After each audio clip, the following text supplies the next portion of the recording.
I wanted to take a few minutes today to outline what I see as the major political economy issues raised by CBDCs. And I can summarize the broader trend here as a consolidation of bank and state. This is a consolidation of all levels of banking with state regulation and oversight. And I will end my presentation by explaining how Bitcoin offers an alternative to this growing system of control. First, I want to start by cutting through some of the narrative around CBDCs. This is a quote many here will be familiar with, President of the Minnesota Federal Reserve, Neil Kashkari, who said last year, "I keep asking anybody at the Fed or outside the Fed to explain to me what problem this, meaning a CBDC, is solving." And there have been a number of purported benefits presented as, innovative that CBDCs offer that no other technology does. First is real-time settlement. The contention that our financial system is antiquated and slow, but it doesn't hold up to scrutiny because there are other non-CBDC implementations that already exist that offer the same benefit. For example, FedNow, which is being rolled out this year, and the Bitcoin Lightning Network as the non-state alternative. Second is the benefit of financial inclusion. The billion or so people around the world who don't have access to the existing banking system. But the obstacles to these people creating accounts with the banking system are precisely the identity verification requirements around banking, AML, KYC, and generally low income. They can't afford to pay to maintain minimum deposits or pay banking fees. And neither of these problems are problems that CBDCs will solve. In fact, they expand the orbit of identity verification requirements that is already in place. I've also heard, some allude to CBDCs being a mechanism for wealth redistribution or, increasing socioeconomic equality, and that is emphatically not the case. I mean, CBDCs are just another digital form of base money. There is no redistributive project implicit in any CBDC rollout anywhere in the world. What they do well, though, is that they provide a system to accelerate the full surveillance of financial transactions. So ID verification for CBDC usage is a design requirement in every CBDC implementation. This is not something that regulators or private actors building and implementing CBDC architectures will skip on. That in fact is a benefit for the state that CBDCs offer.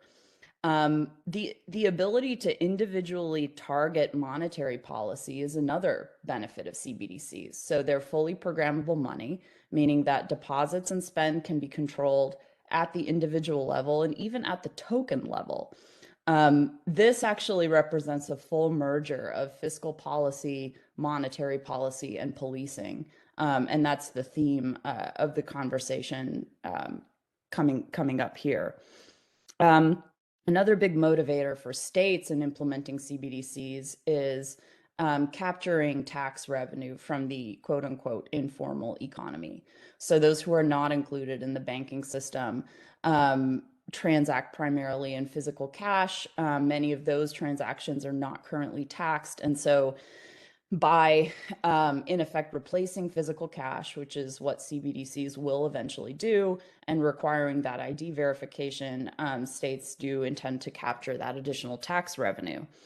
And then finally, for the BRICS countries, the incentive to build a CBDC network is that they are, able to create a alternative to the U.S. dominated global financial system. And this has become much more urgent after the United States froze Afghanistan's and Russia's sovereign reserves over the past few years. It's made clear to sovereign actors that their FX reserves are not safe. If they're not directly custodied, that money has become fully politicized. And so what is happening is that different political monetary systems are being built out in response to the political US dominated global monetary system. And so why Bitcoin? It is virtually impossible to reverse the momentum of state consolidation of power as such. So the state will not constrain itself.